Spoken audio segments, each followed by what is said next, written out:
Well, good afternoon, everyone. I'm Susan McGuire, Manager of Professional Development at ACCE, and I'm very happy to welcome you to this afternoon's webinar. Today, we're going to hear from Chris Mead, Senior Vice President of ACCE. Chris is going to share some of the results of his recent research into successful chamber revenue programs from across the country. Based on his research, Chris is going to talk about what works and what doesn't work, or what hasn't worked, and how creative, out-of-the-box thinking can lead to programs that can make money for chambers and provide valuable products, services, and connections for members. Before I turn the program over to Chris, we have just a few housekeeping notes. First, all attendees are in listen-only mode during the webinar to avoid background noise. Second, we will have time for questions at the end of the webinar. If you have any questions, please ask them using the question function of the webinar. The question box is on the lower right-hand corner of your screen. Just type in your question, and we will see it here at ACC in Alexandria, and we will answer your question. Now, we do have a lot of folks on the webinar today, so we may not get to all questions. We'll get to as many as we can. If we run out of time and don't get to your question, no worries at all. We will contact you directly. Chris will also have his contact information on the last slide, so you are free to contact him directly as well. Third, this webinar is being recorded, and it should be up on the ACC website in the next 1 to 2 business days. I'll also post Chris's presentation slides along with the webinar recording, so you'll have the slides and the recording. So with that, I would like to introduce our speaker today. Chris Mead is Senior Vice President of ACCE and is responsible for sponsorship, advertising, membership, and development. He's initiated ACC projects such as the Economic and Community Development Division, the Shapiro Group study on the value of being a chamber member, overseas tours, and Certificate of Origin activities. Chris has been with ACCE since November 2002. His previous experience includes serving as Vice President of the Council for Urban Economic Development, now the International Economic Development Council. Chris is the author of a history of chambers of commerce called The Magicians of Main Street, the story of chambers of commerce in America, 1768 to 1945. An epilogue to the book takes the story up to today. Chris's book was published in the summer of 2014 and is available on Amazon.com and in the ACCE bookstore on the ACCE website.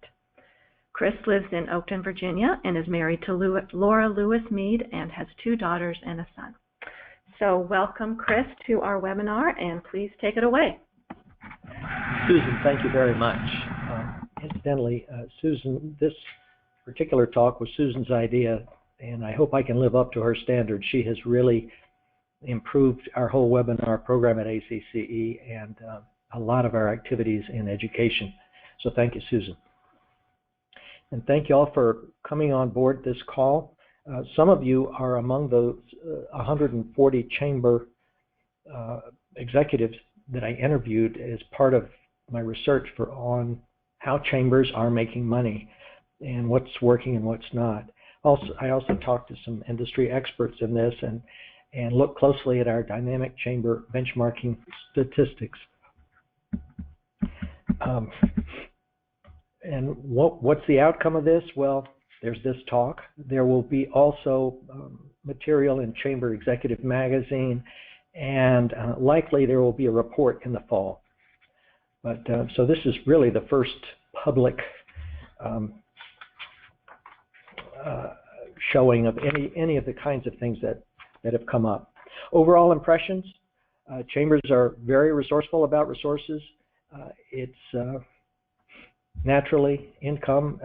I think simply by the attendance on this call, you can see that chambers are very interested in where their next dollar is coming from.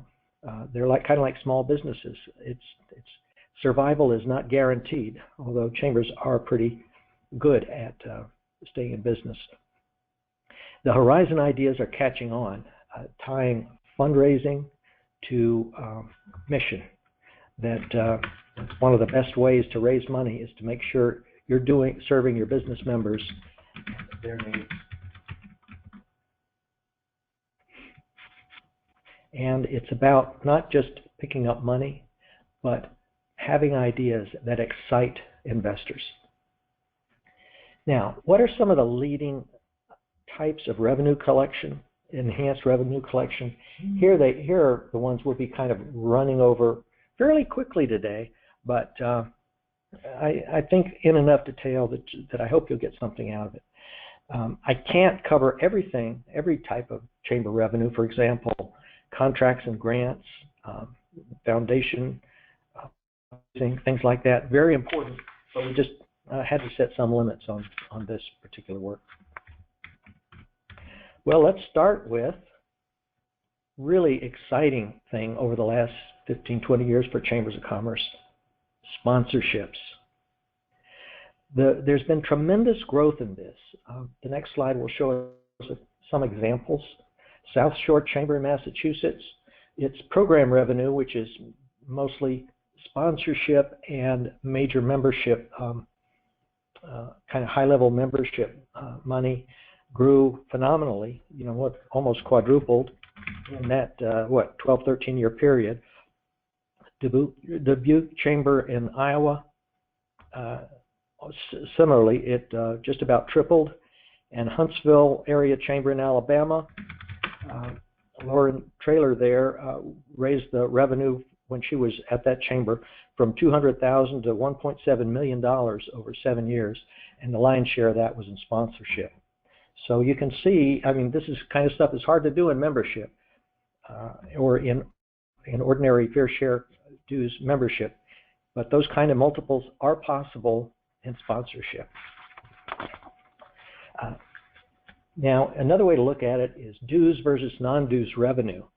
Sponsorship, in most cases, is counted as non-dues revenue, and there are exceptions, we'll find out. But we did a study covering a 37-year period in a number of chambers and found that growth in membership over that 37-year period was a not very exciting 35% total. 35% adjusted for inflation over that period, membership dues. But look at the non-dues revenue, 262% growth, inflation adjusted. That's real money. You can see how exciting that is. In fact, it's so exciting that if you've ever had economics 101, microeconomics 101, when things start getting really profitable, other companies enter the business. Well, in this case, it's 1 million other nonprofits. I think that there's some huge number of nonprofits in this country, and they're starting to learn from us.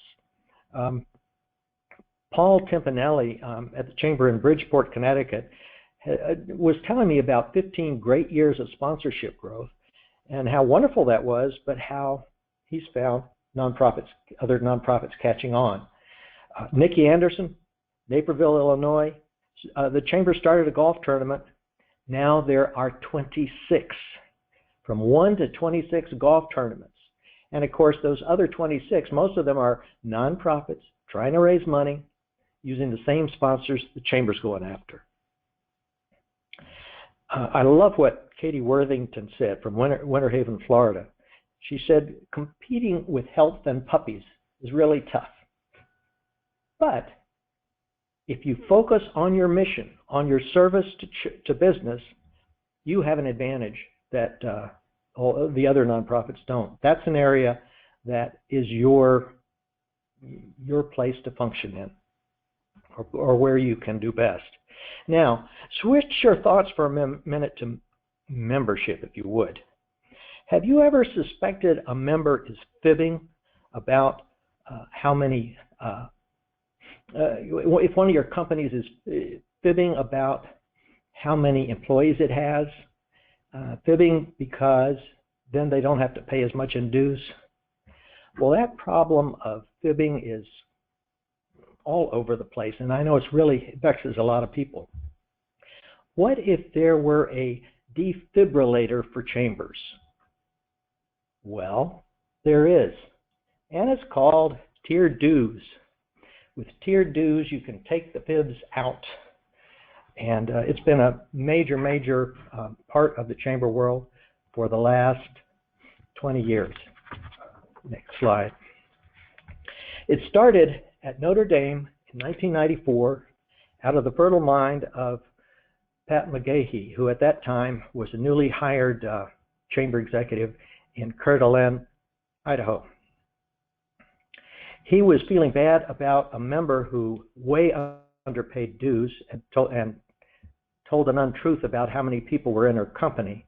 He felt bad for her because her company was in trouble. He didn't know what to do. And he was that was sort of his set. He didn't want to undermine his due structure, but at the same time, he didn't want to cause her to lose dignity, and he just didn't know what to do. And then suddenly it came to him. Why not charge chambers for what they want to buy, not what you want to sell them? What if they could pick from a bunch of different ideas or steps in membership, and if they liked something, great. If they wanted to upgrade and pay more, fine, but they didn't have to. And all of a sudden, the idea of what we call fair share dues, namely dues based mostly on the number of employees, it was a new kind of thing that ultimately became called tiered dues. So Pat began not only using it himself, but when he found out how successful it was, it quickly spread in the Pacific Northwest, Oregon, Washington, and across the country. And as Kyle Sexton notes, Kyle was in Salem, Oregon, and was a pioneer, or the pioneer in Oregon, and soon he's, I would say, one of the leading, if not the leading exponent of tiered dues in the United States, says goodbye to fair share means also farewell to that giving members an incentive to fib about how many employees they have, and not having to penalize members for growing, which who wants to do that, right? Well, after, with all those advantages of tiered dues and the fact that you can collect a lot of money in your upper tiers, because a lot of people want to be in those upper tiers, why isn't everybody doing it? In fact, if you look at this slide, remember at this point, so say they were invented in 1994, and here we are, 22 years later? Most chambers are not using them. Only at the top level, more than $5 million in revenue or higher, do you see a majority of chambers using tiered dues, meaning 100 minus 38, what's that, 62% of chambers are using tiered dues.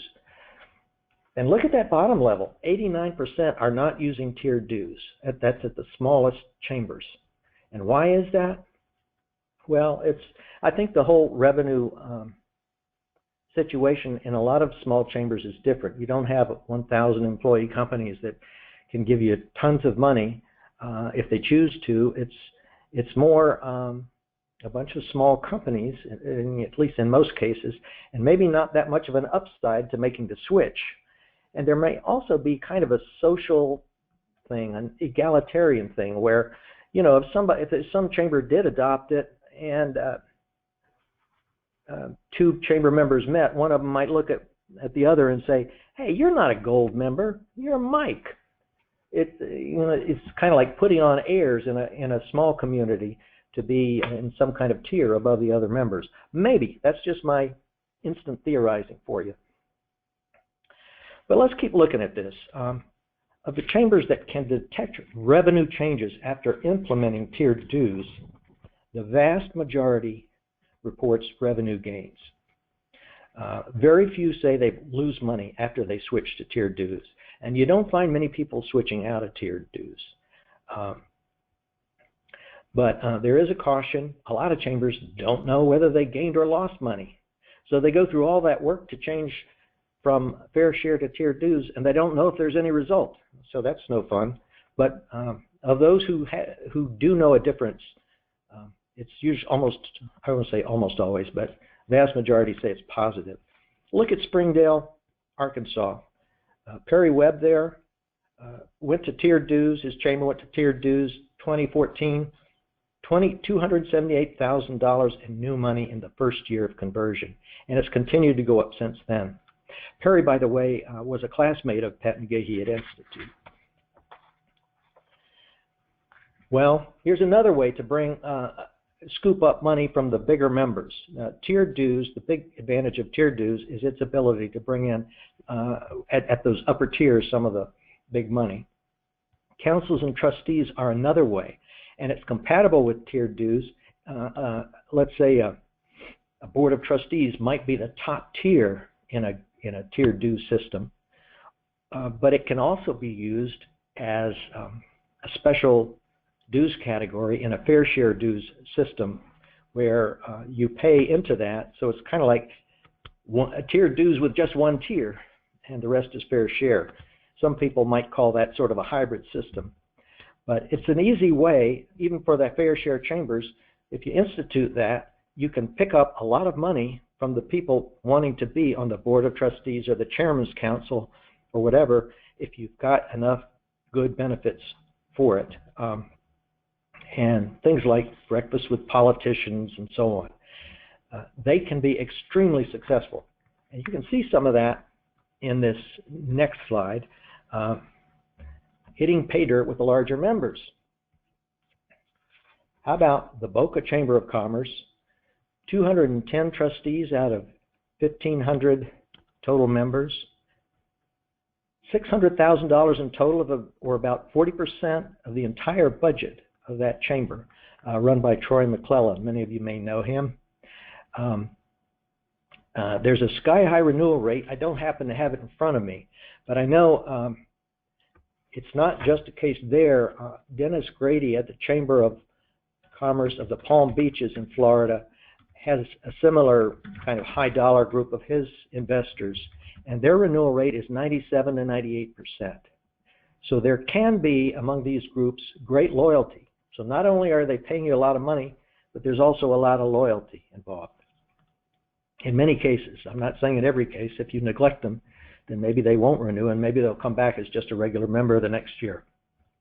New Orleans Chamber, look at that. 5 members in their Chairman's Council in 2010 when they started, 38 members in 2016. That's nice. Total cash revenue of nearly $400,000, almost half the chamber's budget. That's Ben Johnson and Sandra Lindquist. Some of you may know them. Ben's the CEO there. Or how about Columbus Area Chamber of Commerce in Indiana? That's where Harlan Sanders worked until he worked there at the chamber, and at least until he chickened out, if you will. The group of high-level investors there pays a combined total of $56,000 per year, or more than 10% of the chamber's budget. Another way to bring in revenue, total resource campaigns.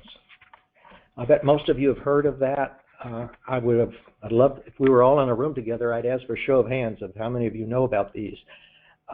But this has been a really big fundraising source for a lot of chambers.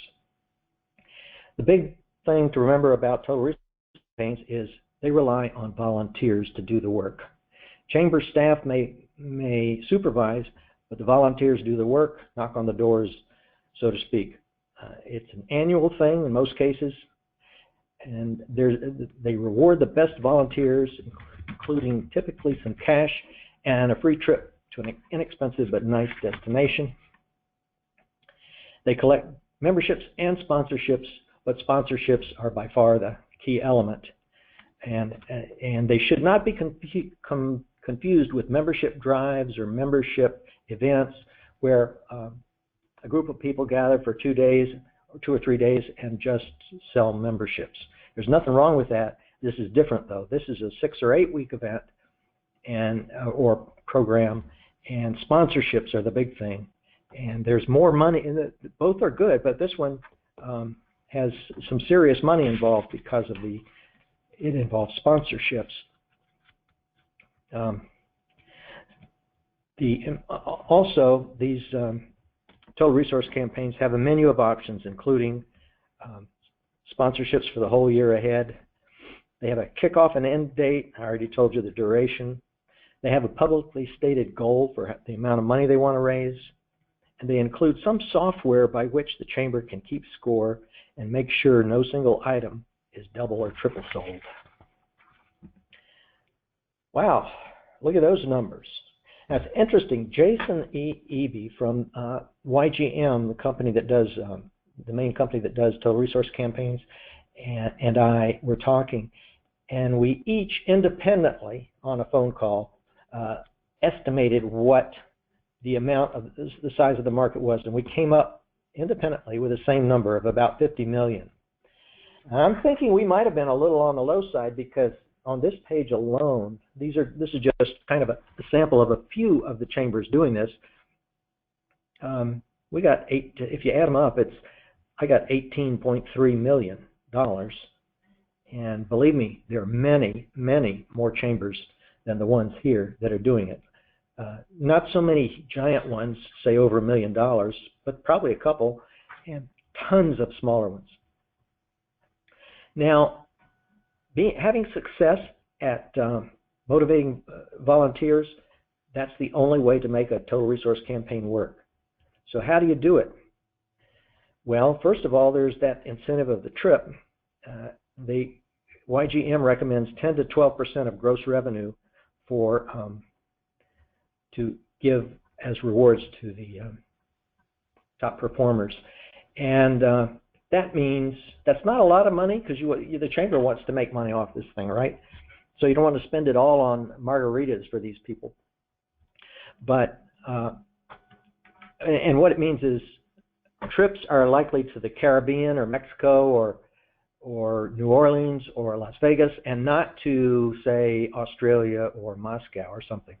It has to be affordable and make sense for the economics of the chamber.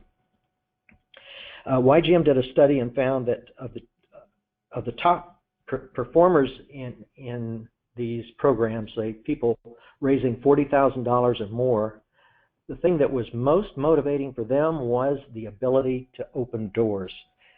These were people involved in sales of one sort or another, or just needing to, maybe they didn't call it sales, but they wanted to, like an attorney that wants new clients or whatever. And so these people found that by doing something for the chamber, they got to meet people they could not otherwise meet. And sometimes bosses will make their junior people do this. There's a phrase for this called, Jason mentioned it, called voluntold. So these young people maybe want to do other things, but their boss says, you go do that. So these voluntold volunteers go out and start knocking on doors, but probably meeting people and maybe having some help for helping their businesses out. Now, this last thing is a tricky one, a head scratcher. These things seem to happen in the South, Midwest, Great Plains, and more recently maybe the Rockies. But why just, and that, granted, that's a huge part of the country, but why just there? I leave it to you, my friends, to figure that out. And if you have an answer, let me know. I speculate a little bit in an article I'm writing on it for Chamber Executive, but who knows? Capital campaigns. Now, this is a really big form of fundraising for a lot of chambers, not for all chambers. So what are they? Multi-year fundraising programs to achieve specific, measurable objectives in such areas as, and you can see the areas, big things, not little things, right? Big things. You want to change the economic situation of your community. You want to improve education in your community. Big things. What capital campaigns are not? New upholstery. Get rid of that old shag carpet. Oh, I may be showing my age there. Some of you young people may not even know what a shag carpet is, but it's not for that sort of thing. It's not for cosmetic improvements. It's not for doing what you did yesterday. It's for doing what you should be doing tomorrow. It's doing something specific, a project, not a state of being, a project with a goal and measurable way to evaluate whether you make it or not. Now, typical structure for one of these campaigns, can see the cost. Usually $150,000 to $200,000 for a full-fledged campaign. It doesn't vary too much by the size of the chamber, which means the bigger the campaign, the percentage of your fundraising cost shrinks. So if you have an $8 million campaign and it costs you $200,000 for the consultant, that means only $1 out of 40 is spent on the consultant. So that's a pretty efficient way to raise money. If you have a $1 million campaign and it costs you $200,000, then that's $1 out of 5 for the consultant, which doesn't sound like such a great deal or as great a deal. But that's just the way it works in this business, because a lot of the same things have to be done no matter what the size of the chamber is. Before the campaign starts, in most cases, there's a feasibility study to see if investors want to do this. If everybody says, no, I wouldn't think of putting my money in that, well, that ends that project, right? Sometimes they might say, I like it, but could you tweak it with this or that? So there's input from the potential major donors. 8 to 10 months for a typical campaign, 3 to 5 years for the length of the program following it. So a $5 million campaign over 5 years would be funded at about $1 million a year, with reports to investors along the way. The market size, bigger than total resource campaigns, more than $100 million raised in chamber-led campaigns each year. And as I say, we don't have an actual complete study, so I can't tell you which communities are doing how much. That might be an interesting thing to do sometime.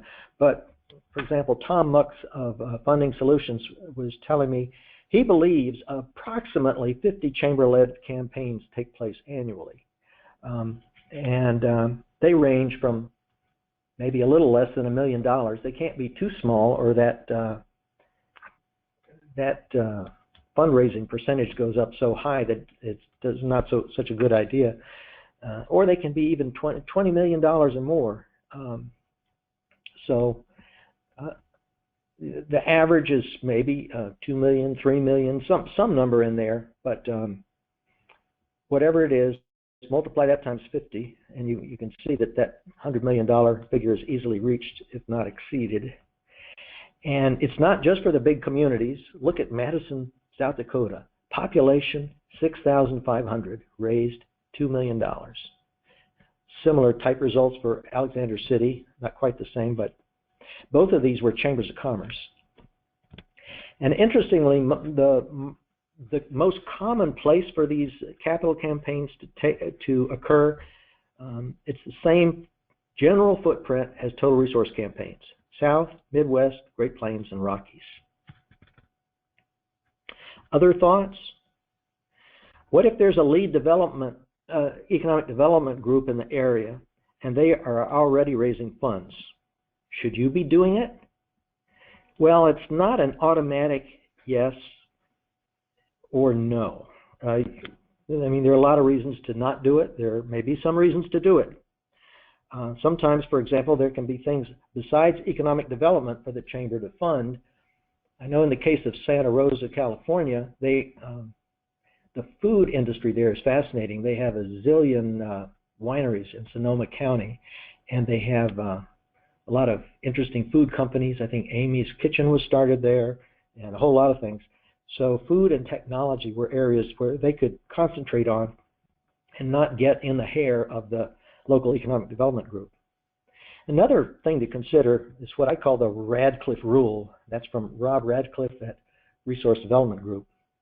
Money flows toward the organization that is seen as the one that gets things done.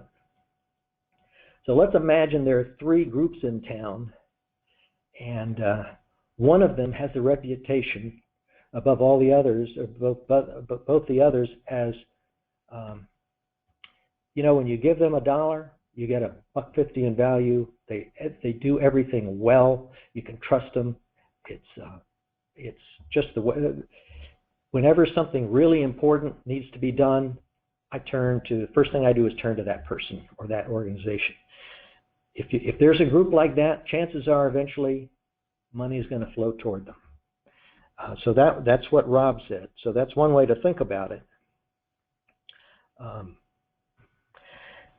And then I like what Tom DiFiore said from NCDS, another of the capital campaign companies. It's not about the money, it's about change. And that's really the perspective from the big investors. They want to do something. They want to raise the graduation rate. They want to bring more jobs to town, more talent to town. They want to make sure that the town or city doesn't lose population but continues to grow. Whatever it may be, it's change they want. And if it's that important to them, the amount of money to fund it, not such a big deal. And I like what Paul Laskowski said. He's from the Chamber in St. Joseph County. That's Notre Dame country. South Bend said, "We've never been afraid to ask." One of the secrets of success of his chamber. One other kind of funding that some of you know experience at your chambers, affinity programs. And again, because this is there's a whole world of things to talk about in this. You can see a lot of them at our exhibit hall at our convention. I deal with them a lot in my day-to-day job here at ACCE because there's so many interesting ones out there. But you can see in this chart, in this next chart slide, that the dollars, the percentage of revenue that chambers get from affinity programs, according to our dynamic chamber benchmarking numbers, are not gigantic. They're not huge, but they're very profitable in many cases. Let's take, for example, a $2 million chamber that gets 2% of its revenue from one affinity program. I'm just going to make that up.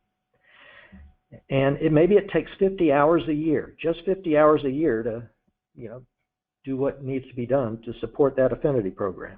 Oh, just to make it easy, I'll say 40 hours a year. 40 hours a year.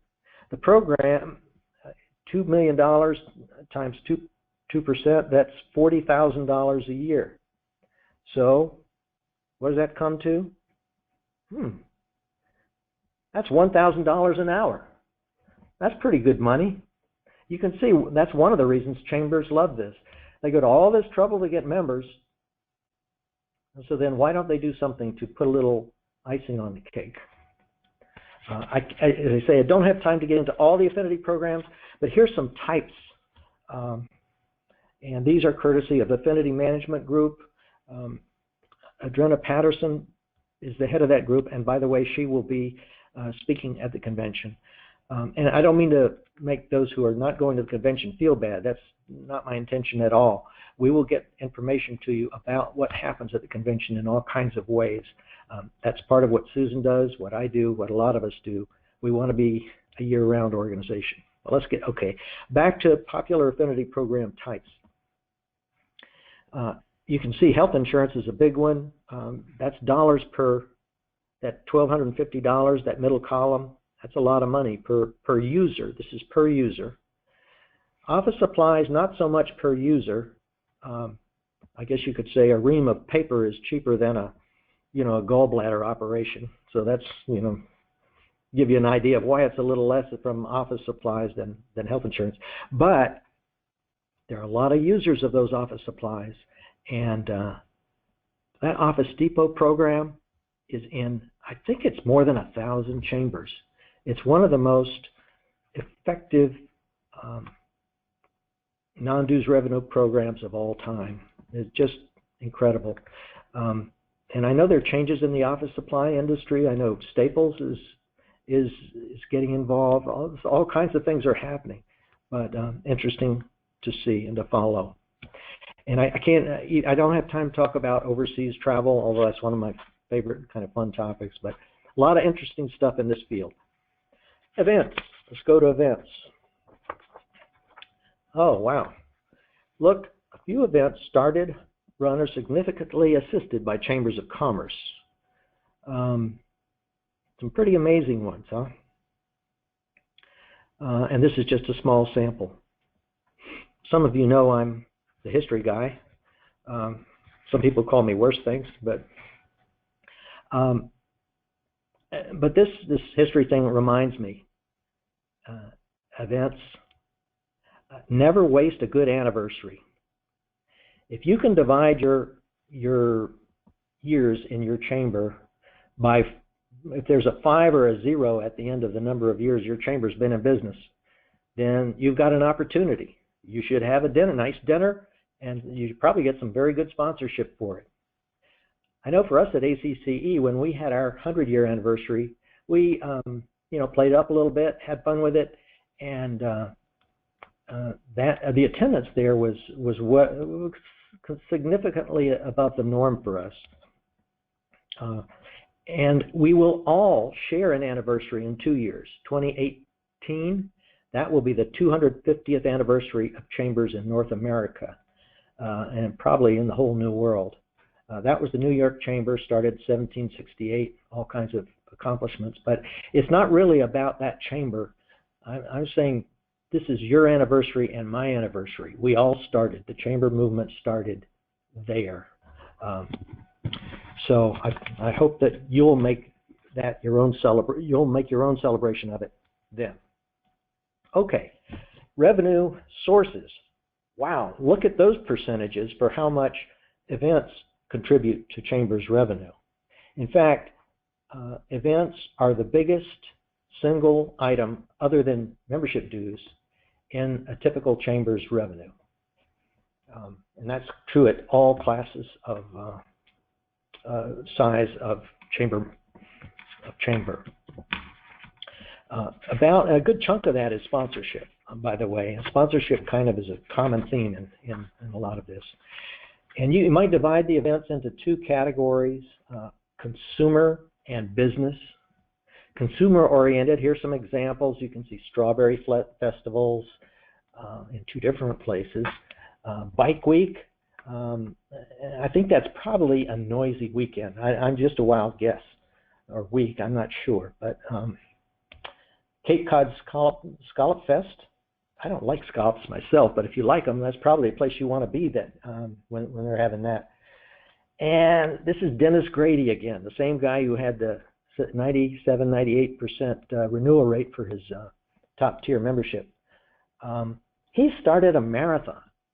He started a marathon in December. It was kind of publicizing that his part of the world is nice and warm in December. But the marathon became successful, and he had hired the guy who was working for the Boston Marathon to help him out to set it up.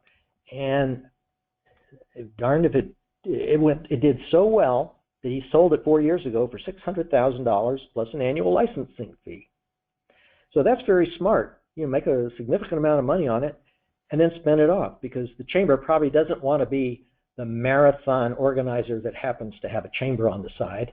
I imagine that marathon got pretty big, and so I think that was a smart thing to do. And you can, speaking of spinning things off, how about the Fort Atkinson Chamber? Got rid of the all-city rummage sale and July 4th fireworks. Why did they remove them? Not on mission.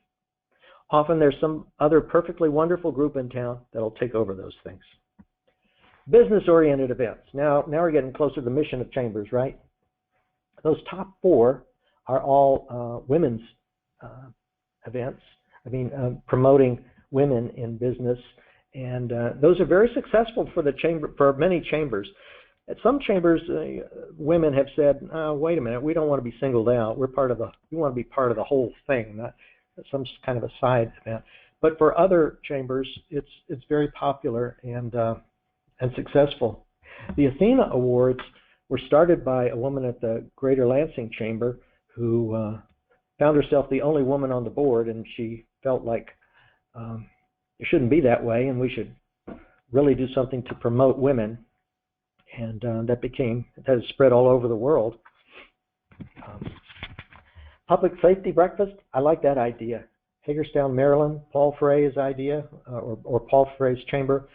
One of the cool things about it is for police and firefighters, which a lot of chambers honor maybe as part of another event. but making it a standalone event, if you can swing it, you can bring in out-of-town sponsors, such as makers of fire trucks. And you know I don't know how much those fire trucks cost, but I think it's a small fortune. It sure looks like it with all the things that are on them.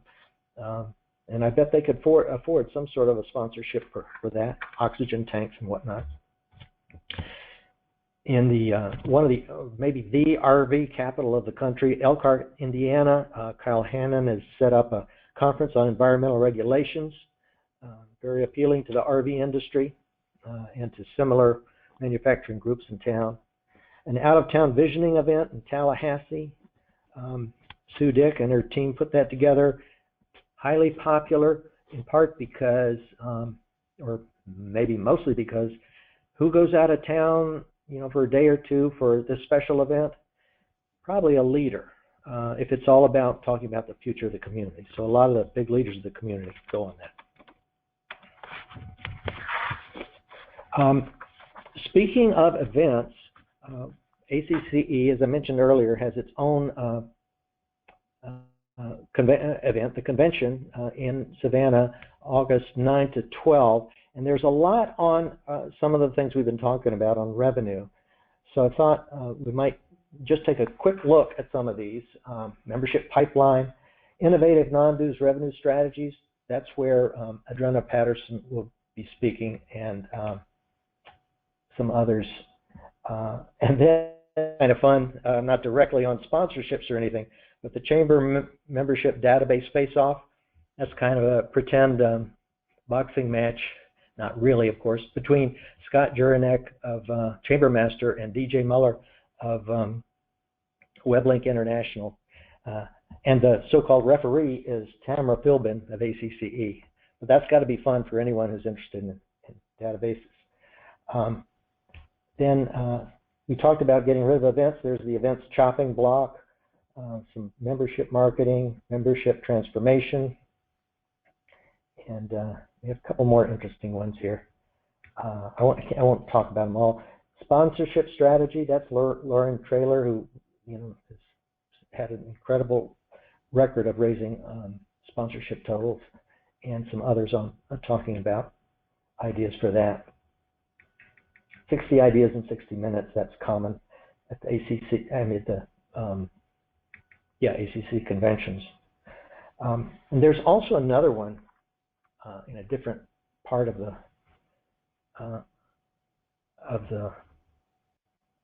convention. Capital campaigns. A whole session just on what we were talking about earlier. Capital campaigns. It'll be for the companies. That's Power 10 fundraising, NCDS, RDG, and funding solutions. They'll be talking about how these things work for anyone who's thinking about that sort of thing or wants to kind of streamline the one you have.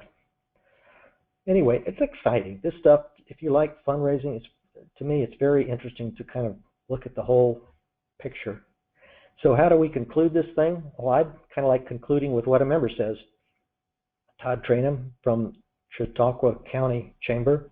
You hit a nerve in the right product, the money will come. The surest way to handle fundraising competition is to be true to the Chamber's business roots. And if you're making millions on the Frog and Pony Show Festival, more power to you, but put some of that money away in the bank, because those consumer-oriented events always are going to have some pressure from other nonprofits, and sooner or later you're probably going to want to spend them off.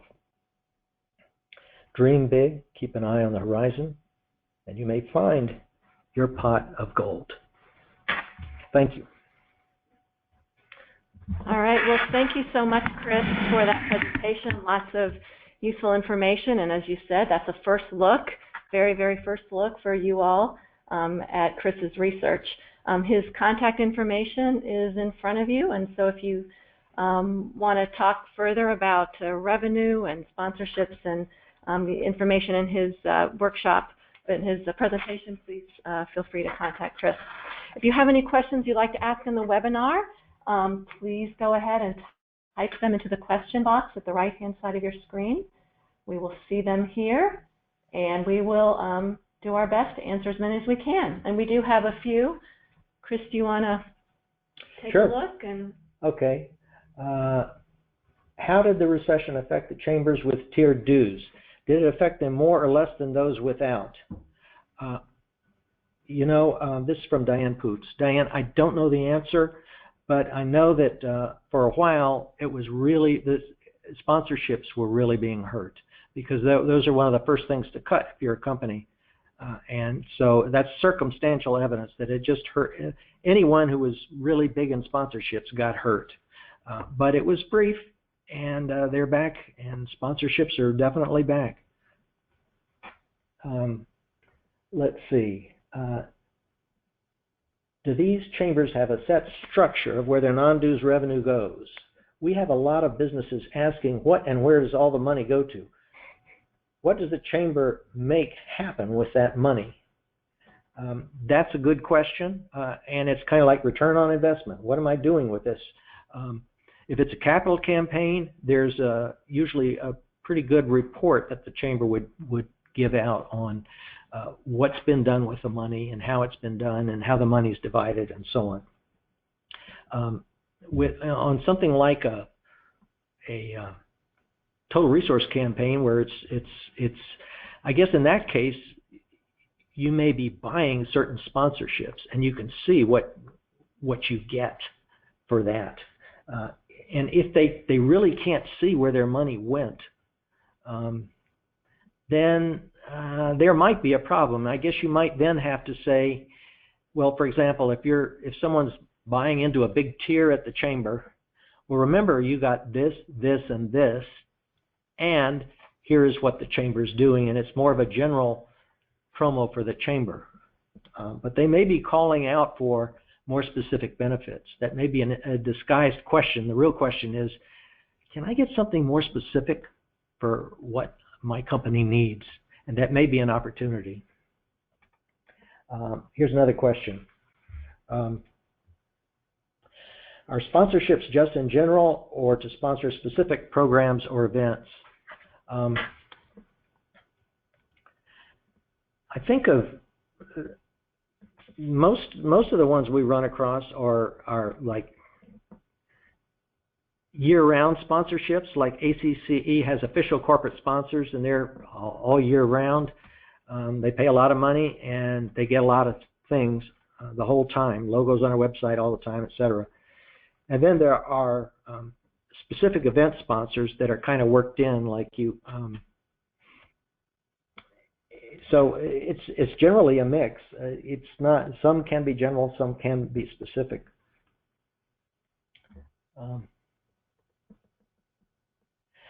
How do you balance our key purpose of promoting and supporting our membership with hosting these industry audience-specific events? That's a good one. Well, I'm not sure you have to do a zillion industry-specific events, but sometimes, I mean, for example, is a women's in business meeting a specific event? Yes, maybe. That council, environmental council meeting, maybe. So it kind of depends. If people support it and it sort of helps the overall understanding or growth of the community and business, I don't see a problem with having it. But I would agree that if you too many meetings, for not just consumer meetings, let's just talk about business meetings. Too many meetings are usually counterproductive.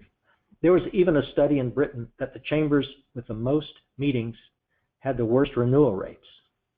Think about that. They lost focus. So having a zillion specialized meetings is not such a great idea.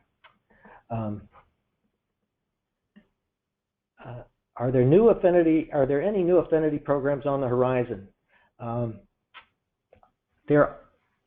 They keep coming up. It's constant.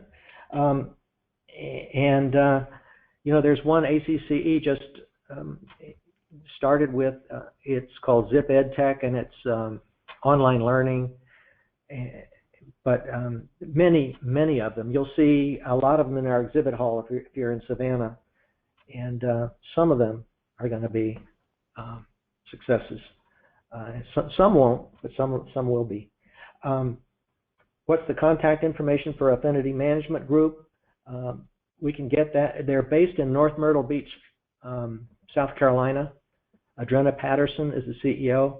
I think if you Google that, if you can't wait for us to get the information back to you, it's North Myrtle Beach, Florida, and Adrena Patterson, Affinity Management Group.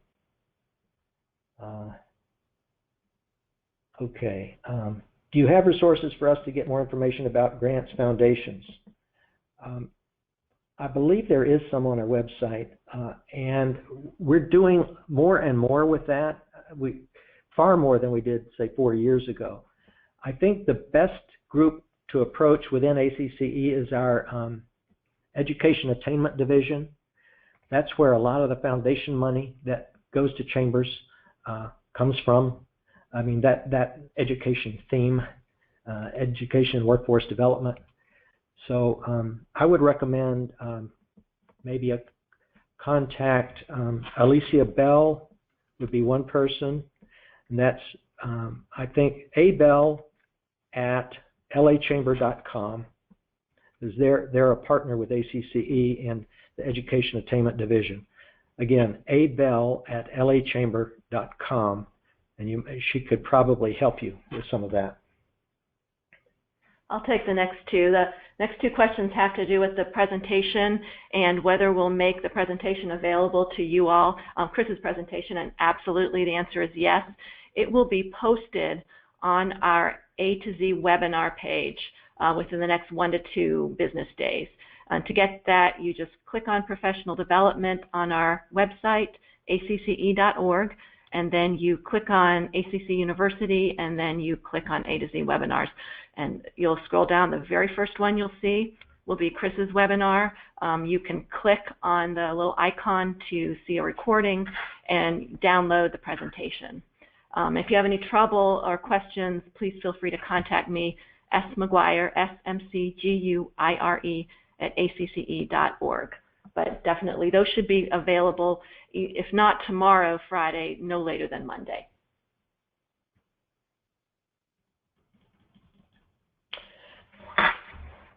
For a smaller chamber with fewer than 300 members, mostly smaller businesses, isn't going to a tiered dues structure risky? If you give businesses a lower cost option, won't most of them take it? Good question. I think the general experience has been that they won't, but sometimes people limit the ability of people to drop down, or they put it in very gradually. And one thing you could start is just start a council at the top level, whatever you think the top level should be. Maybe it's 12 companies out of your 300 members, and they pay a bunch extra and get certain benefits, and see how that works. And that might, if that catches on, and then you see some people who want something like that but can't quite afford it, then all of a sudden you create another tier. And there are consultants in the field who they could do a better job than I can, because they do it every day. And you know some of the names, Kathy Height, Kyle Sexton, Pat McGahey, Chuck Ewert. Those are some of the people who are involved in it.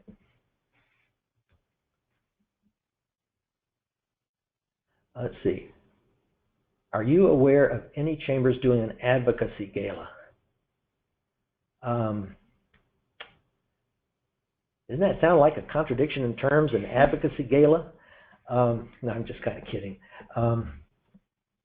Incidentally, annual gala dinners or annual economic breakfasts, those are great. I mean, those tend to be among the few truly profitable chamber events, profitable even with the number of staff people that are involved. I mean, even if you take staff time into account. But an advocacy gala, I think you'd have to change the name. What would you call it? I can't think of the right name. Yeah, you got me stumped. Let's see. I found the testimony of the Chattanooga, Chautauqua County, New York, interesting. That if you hit a nerve, the money will come. Do they have a product that really worked for them that has prompted that comment? Well, they have some big manufacturers in Chautauqua County. And so anything that has to do, and they have a very low unemployment rate, so they are starved for people. Anything that has to do with workforce development and with helping the manufacturers and related companies in getting the people they need and making that whole system smoother, they love it. And so that's what Todd Trainum has been doing, and apparently it's been working really well. With some of the chambers that saw major increases in sponsorships, did they add new programs that grew these sponsor dollars, or was it mostly on current programs and doing the sponsorships better? That's a good question from my good friend Pat Mulqueeny. Pat, I would say there's probably a mix, and I think it's a losing game to create a new event for every 3 or 4 new sponsorships you get. I think what we'd all like to do is get paid for what we're already doing. But it can be hard.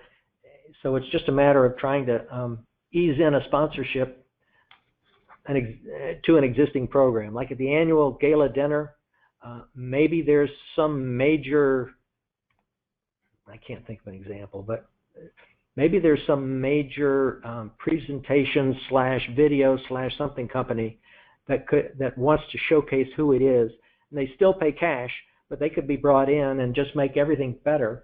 But you haven't created a new event for them. You've maybe got a new $5,000, $10,000 sponsor and have a better annual gala dinner. That's just a quick thing off the top of my head. Any advice on articulating a case for mission support as opposed to a member sponsorship buying benefits? Mission support is a better sell for the bigger companies. The ones with the most money care more about mission, at least in terms of improving the business and improving the community in which the business functions. Now, for Joe's Pizza, you may be getting a small sponsorship out of Joe's Pizza, or might upgrade one tier or something, and that's fine. That would be about specific benefits. So it's roughly correlated to the size or certainly the wealth of the company. Okay, sorry, I have time for just one more question. Let's see what we got here. What is your advice on revamping programs such as breakfasts and lunches to attract new participation and securing sponsorships?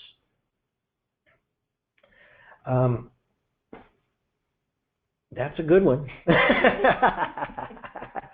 I guess it depends on the community and what the thirsts are and what the competitors are.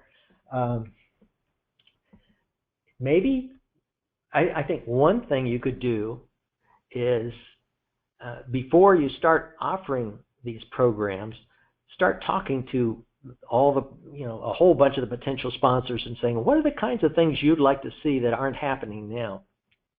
One of the advantages of the total resource campaigns, I've been told, though it could happen in other ways too, is when you give all these companies a chance to pick what they're going to sponsor in the coming year, you get to see what's valued, what they care about.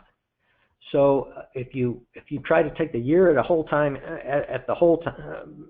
period of a year and put them all out in front of people, they pick, then at least for the following year, you'll know what is likely to be well supported, at least by the sponsors, and therefore a good chance that they'll get some decent attendance, at least because they'll probably help you out with that. Okay, well, thank you, everyone. There were a few other questions we couldn't get to, but we will contact you, so no worries. And I wanted to see if we could get, real quickly, this is one of the pages of our website, our information section of our website, what we call Hero. This is staffed by our wonderful information librarians.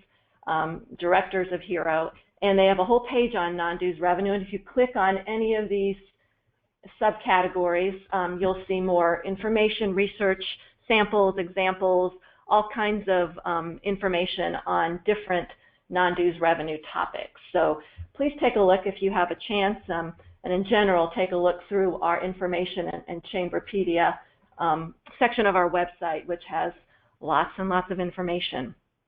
So our next ACCE webinar is going to be on Thursday, June 23rd. And as a matter of fact, we're going to be talking about events. Shauna Burton, who's Executive Director of Engagement and Marketing at Greater Louisville, Inc., will be presenting No More Events for Events' Sake. She'll discuss how to tie your Chamber's events calendar to strategic goals, create and keep a stop list, and build a relevant and profitable programming schedule valued by your members. And that webinar on the 23rd will be a preview of her session, which she'll present at our events conference in October in Louisville. And more information about that webinar and our events conference and our convention and all of our webinars can be found on our ACC University page of our website. And actually, you go here, ACC University Online, and then our A to Z webinar page is right there. So thank you again, everyone, for participating. Thank you, Chris, for making your research available to us. Look for a recording of this webinar in the next day or two, and I hope everyone has a wonderful afternoon. Thanks a lot. Bye-bye. Thank you.